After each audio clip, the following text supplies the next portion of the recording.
നമസ്കാരം, ഫോർട്ടുകെ ന്യൂസിലേക്ക് സ്വാഗതം. 100 ദിവസത്തിലധികമായി ഇസ്രായേൽ ഹമാസ് യുദ്ധം തുടങ്ങിയിട്ട് ഗാസയെ ആളില്ല തുരുത്താക്കി മാറ്റണമെന്ന ലക്ഷ്യവുമായാണ് ഇസ്രായേൽ കനത്ത ആക്രമണം നടത്തുന്നത്. ഇതിനോടൊപ്പം തന്നെ നിരവധി പേർ അവിടെ നിന്നും പലായനം ചെയ്തിട്ടുണ്ട്. പക്ഷേ ആ പലായനം ചെയ്യുന്ന ആൾക്കാരെ പോലും വെറുതെ വിടാതെയാണ് ഇസ്രായേൽ ആക്രമണം നടത്തുന്നത്. ആദ്യ വെടിനിർത്തലിന് ശേഷം തുടങ്ങിയ യുദ്ധം വളരെ കടുത്തതായിരുന്നു. ലക്ഷ്യം നേടും വരെ യുദ്ധം തുടരുമെന്ന ഇസ്രായേൽ പ്രധാനമന്ത്രിയുടെ പ്രഖ്യാപനം കൂടി ഉണ്ടായതോടെ ഗാസയിലെ കൂടുതൽ പ്രദേശങ്ങളിലേക്ക് കൂടി യുദ്ധം വ്യാപിക്കുകയാണ് ഉണ്ടായത്.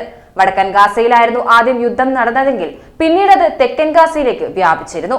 ആളുകൾ അധികവും അഭയം തേടിയും തിങ്ങിപ്പാർത്തിരുന്ന സ്ഥലമായിരുന്നു തെക്കൻ ഗാസ.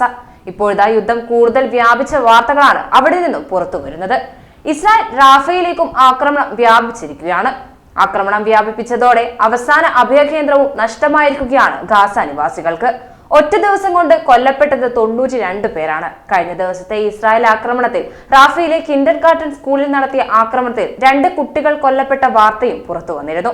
ഗാസയിലെ മറ്റു ഭാഗങ്ങളിൽ ബോംബാക്രമണം ശക്തമായപ്പോൾ നിരവധി പലസ്തീനികൾ അഭയം തേടിയത് റാഫയിലാണ്.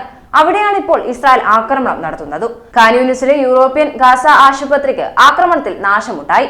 വംശഹത്യക്കെതിരെ ജാഗ്രത പുലർത്താൻ അന്താരാഷ്ട്ര ക്രിമിനൽ കോടതിയുടെ നിർദ്ദേശം ഉണ്ടായിട്ടും അതൊന്നും വകവെക്കാതെ ക്രൂരത തുടരുകയാണ് ഇസ്രായേൽ സൈന്യം. ഗാസയിലെ ജനങ്ങളെ അപമാനിക്കുന്ന ചെയ്തികൾ നടത്തുന്ന സൈനികർ അവയുടെ വീഡിയോയും പ്രചരിപ്പിക്കുന്നുണ്ട്. അതേസമയം വെസ്റ്റ് ബാങ്കിലും ഇസ്രായേൽ ക്രൂരത തുടരുകയാണ്. വെസ്റ്റ് ബാങ്കിലെ നബുലുസ്, അറാബിയ, ജെനിൻ, ഷുഫാത്ത് അഭയാർത്ഥി ക്യാമ്പ് എന്നിവിടങ്ങളിൽ ഞായറാഴ്ച റെയ്ഡ് നടത്തി. ലെബനൻ അതിർത്തിയിലും ശക്തമായ പോരാട്ടം നടത്തുകയാണെന്നാണ് റിപ്പോർട്ടുകൾ. ഹിസ്ബുള്ളയുടെ വിവിധ കേന്ദ്രങ്ങൾ ആക്രമിച്ചതായി ഇസ്രായേൽ സൈന്യവും ഇസ്രായേലിന്റെ സൈനിക കേന്ദ്രങ്ങളെ ആക്രമിച്ചതായി ഹിസ്ബുള്ളയും അവകാശപ്പെട്ടു.